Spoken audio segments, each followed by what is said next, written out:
Oh my god, car finance is such a scam. This is a car insurance hack I wish I knew years ago. Most people driving a nice car are broke in the UK. The average UK PCP is £400 per month, and they're doing that probably just to show off. I don't know who to, because I'm not impressed. Little bit.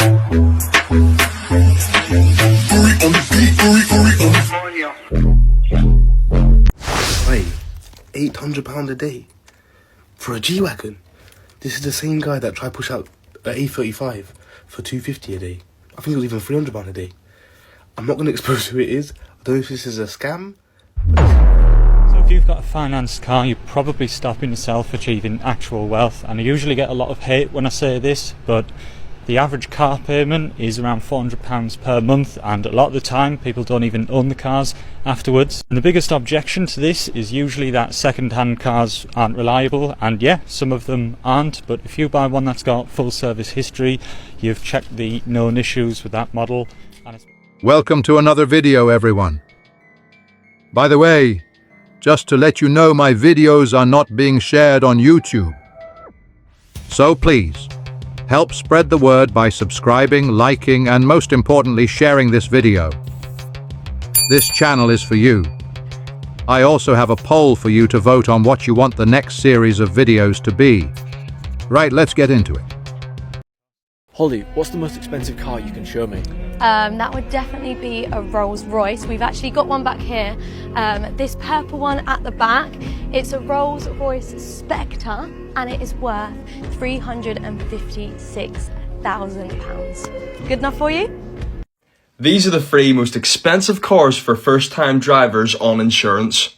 The cars I'm going to show you, the insurance rates on them have skyrocketed in the UK and Ireland over the last 2 years.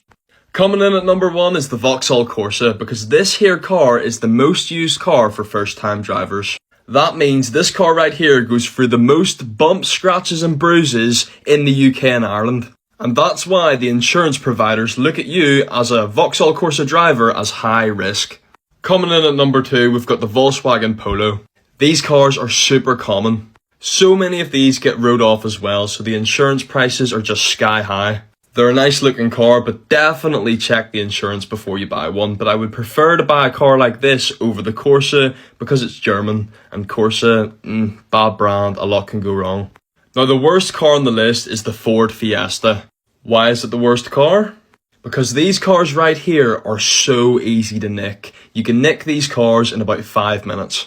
The Fiesta has also came out of production, so there's no more Fiestas getting made. It's getting replaced with the Ford Puma, which means there's no more parts. It's more attractive to thieves, and that's why the price of insurance on a Fiesta will go through the roof over the next 2 years, even though it's went up over the last 2 years. It'll just keep going up because the production has ended. Literally, this one little thing that costs you no money, just a bit of planning, could literally save you hundreds off your car insurance for the year. I know, because I've done it.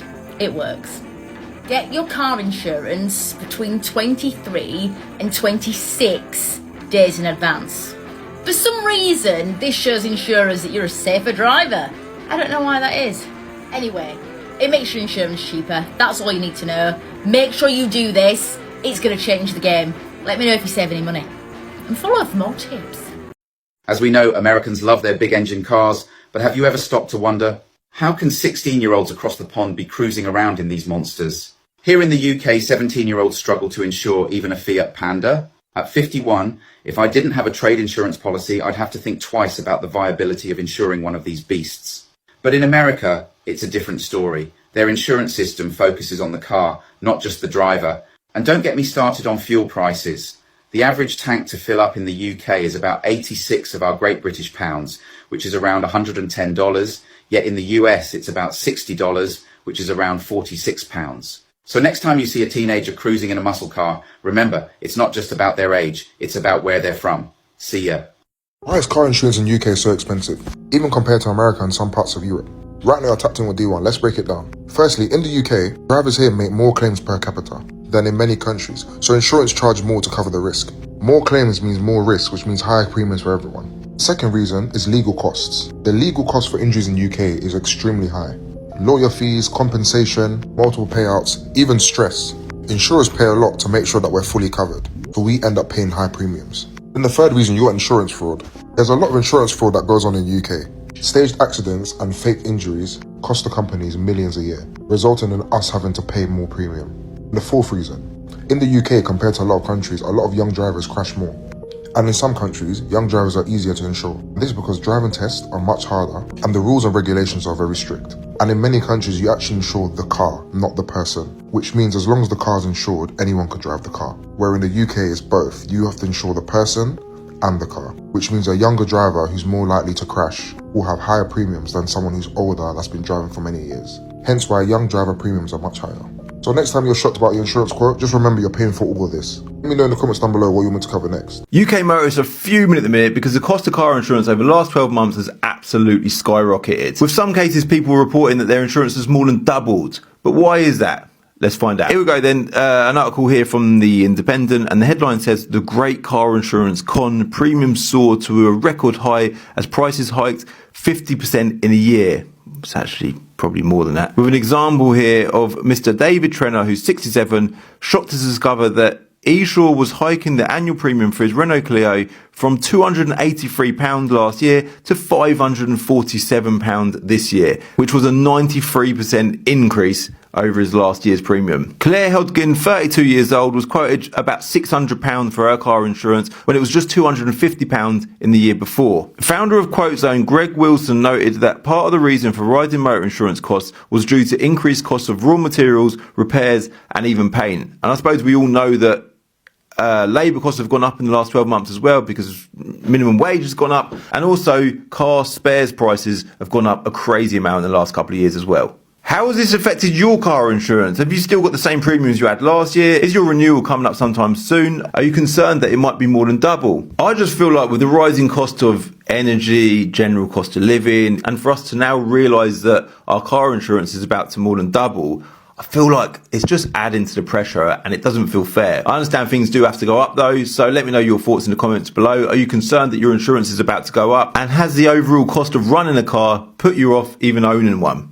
Let me know in the comments below. This is how much insurance I pay as a 23-year-old driving supercars. So if you've been following me for a while, you've know I've had a bunch of different supercars. I'm 23 years old. At the moment I've got my Lamborghini and my M3. I've also had a McLaren 720S, an Audi R8, McLaren 570S, BMW i8, other M3s, RS3s, etc. I thought I'd make a quick video on how much I've been paying for insurance. So for the Lamborghini, I pay £2,100 a year, and for the M3 it is £1,800 a year. Now, with all things considered, I don't think it's actually too bad a price, as I know a few people my age driving cars with a lot less value, paying a lot more money, or if not the same as I pay for my Lamborghini. So when I had the McLaren 720S, that was also £2,100 a year. This was when I was 22 years old. The R8, however, I was 19 at the time, and I had to pay 12 grand a year with a 25 grand excess because I had to go through a broker, as I bought the car without check insurance, which was something I do not recommend. M3's both been around £800 a year. The i8 was 10 grand a year. I only had that for 2 months. It was not the best car. And the RS3 was like £2,500 a year. Should mention as well, I run my cars on a multi-car policy. That does actually help a considerable amount. I speak to a lot of my friends who pay insurance for their cars with like Golf Rs, GTIs, Fiestas, etc. And they pay near enough the same amount I pay. I think it's absolutely ridiculous. I think the insurance in the UK is an absolute scam. I'm sure some of you guys in the comments as well are going to tell me that you pay something similar or not even more for cars that are not worth anywhere near the value, which is just absolutely insane to me. Do you think it does come down to location and where you're living? I think that's a big thing. I always say for young drivers and friends of mine, try and get a multi-car policy if your parents do drive other cars, or put them on the policy as well, as I do think this does bring it down a lot. But yes, that's how much I pay a year for insurance. Let me know in the comments what you guys drive and how much you guys pay for insurance as well. Yes, my great British people, have a look at this now, yeah? Everywhere you go in London, this is what's happening to the roads. All the little side roads have been blocked off. All the little filter lanes, roads, you know, to cut out the traffic, are being blocked off. Why? No great explanation. Roads that used to filter out the traffic, and you can take that road to sort of like, you know, cut out the traffic and, you know, let the traffic move more freely. All these little roads have been blocked off. The British motorists have been hijacked. We've been robbed. Yeah, we've been held at ransom. So your car insurance has gone up. Yeah, your road tax gone up. And then at the same time, there's no road to drive on. Yeah, make that make sense to me, people. Why? Why is this happening? These are things that we need to talk about. Peace. Okay, so you guys know that around like 2 weeks ago, I passed my driving test. What you guys don't know is a few days ago, my mum and my dad surprised me with my first ever car, which is a Vauxhall Corsa 2012. It's absolutely lovely and I'm so grateful. Now, I don't know if it's because I'm a first-time driver, if it's because of Rishi Sunak, because of the weather lately. There is no logical reason for me to be getting quoted 16k for flipping insurance, mate. And I wholeheartedly blame you stupid Birmingham drivers. You stupid Birmingham drivers. You guys drive like you have 100 lives. Now look at the consequences, bro. What in the world is this? What? Before you guys say maybe I did it wrong, I promise you, I put everything there. I was even lying on some. I put, yeah, it's parked in a secure garage. Like, I don't understand. This price is crazy. Yes, I know I'm a first-time driver and I'm 17, so it's going to be much more expensive for me. But I was expecting maybe 6k, at most 7k. Not to mention 16k. Now, the cheapest I found, I'm going to show you guys right now, £12,000. This was the cheapest I managed to find. And even this is an absolute piss take, mate. This is crazy. Guys, I tried every single insurance app there flipping is, mate. This was the cheapest I found. Actually, no, the cheapest I found was like 10k, but that literally didn't cover anything. No breakdown cover, no personal something cover. They didn't cover nothing, bro. I don't even know why it's even, I don't know what they're insuring, bro. This insurance thing should be optional. It should be optional to pay for insurance or not. If you hit somebody and you don't have insurance, that comes out your bank account and you're now in debt. That's how it should be, bro. What am I paying this for? This is absolutely insane.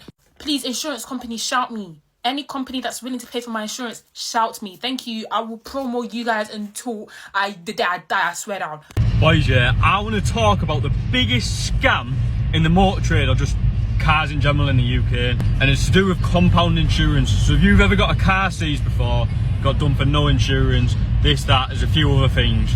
You get taken to a compound, and then after, you have to go to the police to get it out, and then they'll approve it, and then you have to go to the compound. However, even if you've got a normal insurance policy on the car, you need what's called compound insurance to get it out. And literally the cheapest place, even if you've got good insurance, you have to get it for a month. It's about 300 quid. So how tragic is that? You've just got your car seats and everything. You then got to pay for this, that, over, and then you've also got to pay for fucking compound insurance. Absolute scam, man. Last one for today, because my client's due in the next half an hour and I need to get ready for the appointment. So, joint application again. 25k for the first salary, 25k for the second salary. 2 cars. So first car is £420 a month and the second car is £250 a month. With this kind of case, you're looking around 185,000 up to about 205,000. And that's it for today in terms of affordability. Best way to get in contact if you want this done is probably message me rather than leave a comment, because the comments just get lost on the videos. Because obviously if I'm doing between 5 and 10 videos a day, it's hard to then go back through the videos to find them, whereas if I just leave them in an inbox, I can sort of work from the bottom to the top. So that's probably the easiest way for me to do it for you. I think on the weekend I've done around 80 privately, so I just replied to people on DMs and just sort of sent them the figures. And then what I've done is today I've cherry picked a couple of them just to sort of do videos for, make a little bit of content out of it. So probably best way to get in touch would be to do that. Thank you to everybody from last week's videos who booked in for appointments. I think I spoke to 14 people last week from TikTok, which is mad. So thank you for those that have booked in. Several of you have already got agreements and principles off me and are now looking for houses. So best of luck with that, and I'll probably be back on tomorrow for a couple more videos. So yeah, thank you very much. I just had my service and MOT done today, and spoiler alert, it was £663. So let's go through my receipt. So my car is a Peugeot 208 and it's a 2016 plate, so it is relatively old. So I got a full service this year because I've been doing basic services the last 2 years or so. So the labour cost for a full service was £150, and all of these prices don't include VAT, by the way. The labour for changing my front brake disc and pads was £110, and then my MOT was £54.85. And then for the individual parts, my oil filter was £7.25. Oil 5W30, which I'm just assuming is the oil itself, is £26.40. My air filter was £13.86. My pollen filter was £13.21. The spark plugs was £43.82. My front brake disc was £62.42. My front brake pads were £33.23. My consumables, which I don't know what that consists of, is £10. My sump plug was £177, and then I changed my front wipers as well, which was £35.46. The total without tax was £562.28, and then I paid VAT of £101.49. So I no longer will be spending any further money for the foreseeable future, because that was a lot more expensive than I had anticipated. I was kind of budgeting £300 to £400. So if you're thinking of getting a car, please consider your service and MOT costs. Also consider your insurance and any monthly costs that you have. Thankfully, I don't drive too much because I live in London, so my fuel is only £50 a month. I just got my car insurance renewal. Now, I'll admit to being a bit lazy. I've fessed up before that I have bought pre-boiled eggs from Marks & Spencer, so I am partial to a bit of laziness. Get a renewal, I usually just accept it, but I looked at this one and they wanted £808. So when I picked myself up and stopped fucking laughing, I thought, I'll just have a gans and see what I paid last year. £430 is what I paid last year. So why do they think that adding nearly £400 on is justified? Have I got any speeding tickets? No. Have I made 5,000 claims? No. They're literally just banking on my laziness to stuff me for £800. Begrudgingly, I thought I'm going to have to do a comparison site thing. If you remember a bit ago, I told you about how my dad were getting stuff for his health insurance. They wanted £1,200 a month. And then he went through a broker and got it for £200 or something. It's an absolute fucking rip-off. So I did a search. Took about 6 minutes, right, to do it. Got alt prices in. Do you know what I finally got it for? And this is for a 4.5 litre Super Beast. £300. £300. Right, my joy were a bit short-lived though. Do you know why? Do you know who it's with? Fucking Saga. Devastated. But that £500 I've saved, I can now spend on them big slippers that you can fit 2 feet in and Werthers. So moral of this sermon is, don't just accept your renewal. Go and just check. Same for everything. I'm going to start doing it for my energy and everything now. So those of you with PCP, is it just one big con or... So today, I'm not going to lie, I'm absolutely disgusted because I've just taken a car back where I bought it from. So within the 6-month period, so it's been rejected because it's got loads of problems with it. And don't get me wrong, the people were lovely down there, it's not their fault, but basically I've rejected the vehicle, and what I didn't realise was that you get stung for the full mileage that you've done. Now, rightly or wrongly, I thought that the whole point of PCP was that you could get a vehicle, pay lower payments, and then only if you went over you exceeded the mileage then for the year, then you'd be charged 45p or whatever it is per mile on top. So I've rejected the vehicle because basically it just kept breaking down. I was like pulling out in traffic and stuff and it would just die, and the revs were like over revving. I've done everything right. I've called out the assist people. I've gone through all the right channels and avenues and stuff that you're supposed to do. Yeah, I've given them a chance to sort it out, repair it, whatever. Just didn't work out. So now today I've gone to take it back and say, look, actually, I don't want this car anymore. It's not serving me. It's not fit for purpose. We'll have to take out another car. I've just been hit with nearly a £2,000 bill for basically doing so many miles in it. Now, I was under the impression that you had to do whatever your term or agreement was. So say it's £8,000 a year, as long as you didn't go over that, you wouldn't then get charged on top. But apparently, if you reject a vehicle or you hand it back before it's time, then you do get billed for the mileage that you've used. Personally, I think that's hidden costs, and I think it's a little bit of a scam. Because technically you don't own the car, you've got the huge balloon payment at the end, so it's just like a lease, isn't it? Call me naive, tell me to check the contract, whatever, but I wasn't expecting to have a faulty brand new car, and I certainly wasn't expecting to reject it, so I didn't check. But I can't help thinking it's a bit of a scam, because with HP, yes, you make your payments each month, but at the end of the term you own that vehicle. You don't technically own your vehicle with PCP unless you're prepared to pay the balloon payment, which most people don't. So then you just have to start the whole process again. When do you ever own your own car? It's a massive lesson learned. I've been stung, shafted, call it what you will. I'm £5 lighter for driving a car for less than 6 months. Getting one basically to just have a cheap run around, but it turned out to be the most expensive car that I've ever had because now I've got no wheels and I'm £5 out of pocket. Yay! What do you think? Is PCP a scam? Have you got PCP? Right, I'm off this YouTube for now. I will see you all in the next video. Cheerio!